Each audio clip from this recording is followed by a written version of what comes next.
नमस्कार दोस्तों, मैं संजय चौधरी। आज का जो लेसन है वो स्टेंसिल पेपर के ऊपर है। स्टेंसिल पेपर को थर्मल पेपर के नाम से भी जाना जाता है। और ये वीडियो जरूर देखने में छोटा सा है, लेकिन आप अगर आप बिगिनर आर्टिस्ट हैं तो आपके लिए बहुत इंपॉर्टेंस रखता है, क्योंकि आपको पता होना चाहिए कि कौन सा स्टेंसिल पेपर जो है फ्री हैंड के लिए होता है, कौन सा प्रिंटर के लिए होता है।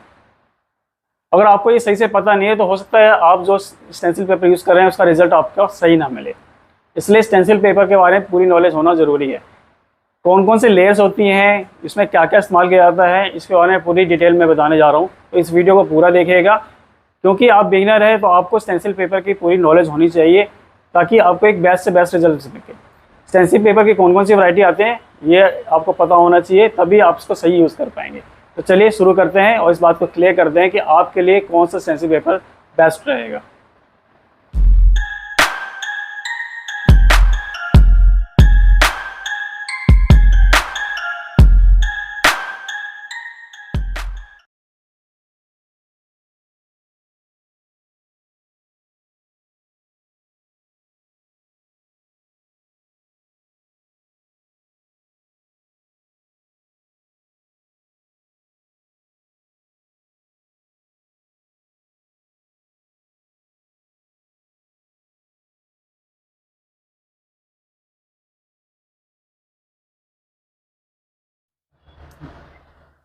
चलिए शुरू करते हैं।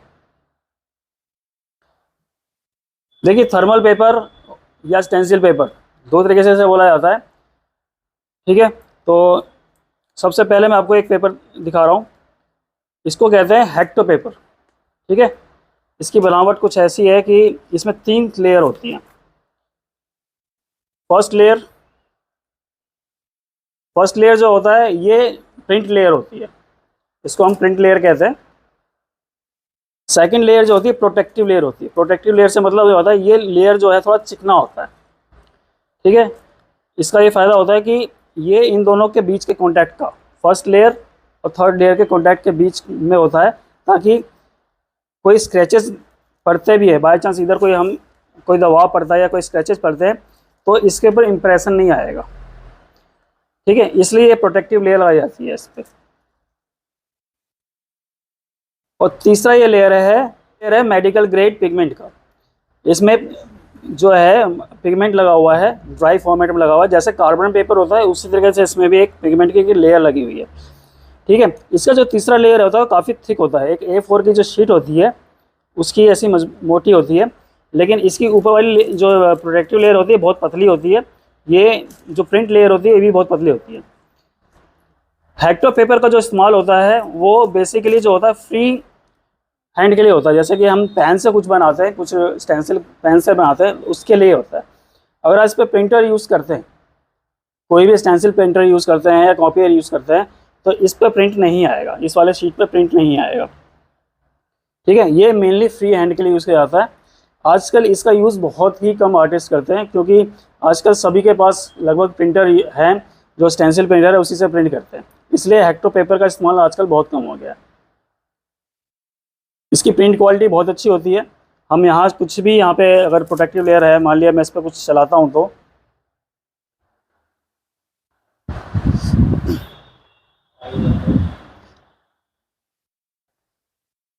जैसे कि अभी ये प्रोटेक्टिव लेयर लगी हुई है। ठीक है, और मुझे यहाँ पे कुछ प्रिंट करना है, मान लिया मैंने कुछ भी लिखा।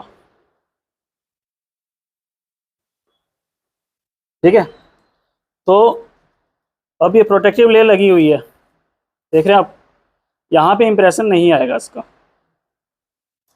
अभी देखिए यहाँ पे बना तो है, लेकिन इसका इंप्रेशन इस पे आया है, इस पे नहीं आएगा। ठीक है, वही अगर मैं इसको हटा देता हूँ तो अब जो प्रिंट आएगा वो देखिएगा इस पे आएगा।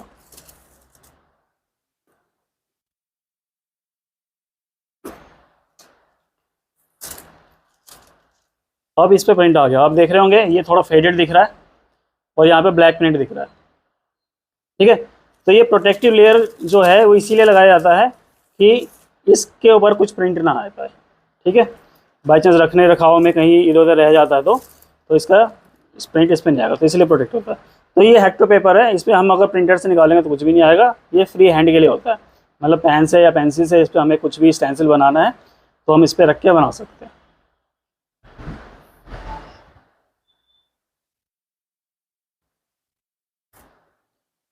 अब ठीक इसी हेक्टो पेपर की तरह एक ये आता है नॉर्मल थर्मल पेपर होता है। हेक्टो पेपर में क्या था, 3 लेयर्स थी, अब इसमें जो है 4 लेयर्स है। सब कुछ वैसा ही है लेकिन 4 लेयर्स है। जैसे कि ये वाला प्रिंट वाला लेयर है, इस पर प्रिंट होएगा, ठीक है। सेम वही ये प्रोटेक्टिव लेयर है, ठीक है। उसके बाद ये पिगमेंट लेयर है, मेडिकल ग्रेड का पिगमेंट है इसके ऊपर, सेम वही पिगमेंट लेयर है। और ये वाली जो लेयर है वो पन्नी में होती है, आप ये देख रहे होंगे ये पन्नी लगी हुई है, ये पन्नी के ऊपर ये पिगमेंट होती है। लास्ट में एक और ये लेयर है जो इसके प्रोटेक्शन के लिए होता है, ठीक है, ताकि ये लेयर जो है ख़राब ना हो। तो इसमें 4 लेयर्स होती हैं, जबकि हेक्टो पेपर में 3 लेयर्स थी, ठीक है। तो ये नॉर्मल स्टैंडर्ड होता है और इसका ये बेनिफिट होता है कि ये जो है मेनली वैसे प्रिंटर के लिए बनाया गया था, जो स्टेंसिल प्रिंटर है, थर्मल प्रिंटर है, उसके लिए बनाया गया था। लेकिन 90% जो आर्टिस्ट हैं इसको इस्तेमाल करते हैं क्योंकि ये फ्री हैंड भी यूज़ हो जाता है और प्रिंटर से भी यूज़ हो जाता है, इसके दोनों ही यूज़ है। जैसे कि मैंने आप प्रोटेक्टिव लेयर निकाल देता हूँ ये, और मैं इसको आपको करके दिखाता हूँ।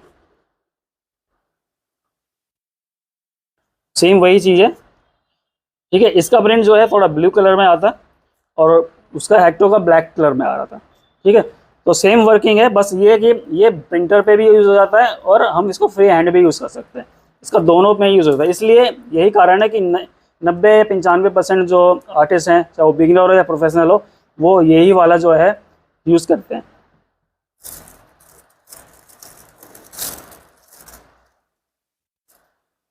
अब ये वाला तो है कि हमारे पास इसमें भी एक और ऑप्शन आता है हमारे पास। ऑप्शन वो क्या है दिखा देता हूँ मैं आपको। इस वाले में ब्लू प्रिंट था, ठीक है, और ये हेक्टो में ब्लैक प्रिंट है।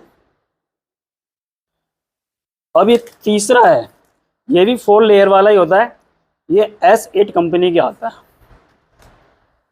ठीक है। S8 कंपनी वालों का आता है और इसकी खासियत ये है कि इसका जो पिगमेंट है वो रेड कलर का होता है, इसका जो प्रिंट आएगा वो रेड कलर का आएगा।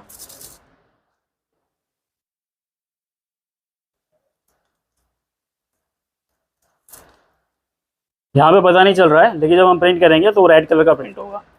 उसका बेनिफिट ये है कि जैसे कि हम किसी फेयर स्किन पे काम कर रहे हैं और बिगनर आर्टिस्ट को अक्सर क्या होता है, जब हम स्टेंसिल प्रिंट करते हैं तो स्टेंसिल बहुत डार्क होता है। जब हम बॉडी पे स्टेंसिल प्रिंट करते हैं तो स्टेंसिल बहुत डार्क होता है, वो काफ़ी ब्लूइश ब्लैक दिखता है काफ़ी, जिसकी वजह से वो आउटलाइनिंग बनाते हैं तो उनको नज़र नहीं आता कि इंक कौन सी है और आउटलाइनिंग जो स्टेंसिल की है वो कौन सी है, उनको पता ही नहीं चलता है, वो बड़े कन्फ्यूज़ रहते हैं इस बात को लेके।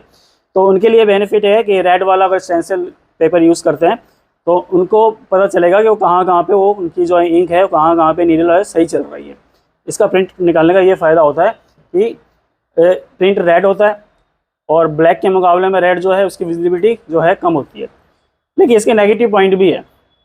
नेगेटिव पॉइंट ये है कि ब्लैक और ब्लू के मुकाबले में ये थोड़ा जल्दी स्किन से उतर जाता है, और इसके जहाँ ये वाला बाकी ये दोनों जिस तरीके से अगर 10 वाइप में लाइट होते हैं, ज़्यादा लाइट होते हैं, तो ये मेरे ख्याल से उससे 3 या 4 वाइप में ही इससे ज़्यादा लाइट हो जाएगा। तो ये नेगेटिव पॉइंट ज़रूर है लेकिन फेयर स्किन के लिए बहुत अच्छा है। इसका प्रिंट अगर आप किसी स्किन पे करते हैं, ट्रांसफ़र करते हैं, तो 10 से 15 मिनट में सेट हो जाता है। लेकिन इसका अगर आप यूज़ कर रहे हैं तो कम से कम आधा घंटे के लिए रेस्ट दे दीजिए स्टेंसिल का, ठीक है, ताकि थोड़ा स्टेंसिल ज़्यादा देर तक टिके, ठीक है। दूसरा, ये सिर्फ फेयर स्किन पे काम करेगा। रेड वाला जो है सिर्फ फेयर स्किन पे काम करता है, लेकिन ये ऑलराउंडर होता है, किसी भी स्किन पे इसका प्रिंट इजीली नज़र आता है। क्योंकि डार्क प्रिंट ये रेड कलर है तो डार्क स्किन पे बिल्कुल नज़र नहीं आएगा, कम नज़र आएगा, विजिबिलिटी बहुत कम होती है। स्पेशली ये फेयर स्किन के लिए ही बनी हुई है, ठीक है, डार्क स्किन के लिए नहीं बनी है। तो उम्मीद है दोस्तों आपको जो है ये लेसन है समझ में आ गया होगा कि आपको कौन सा स्टेंसिल पेपर लेना है, कौन सा थर्मल पेपर यूज़ करना है, ठीक है। अब मिलते हैं नेक्स्ट लेसन में।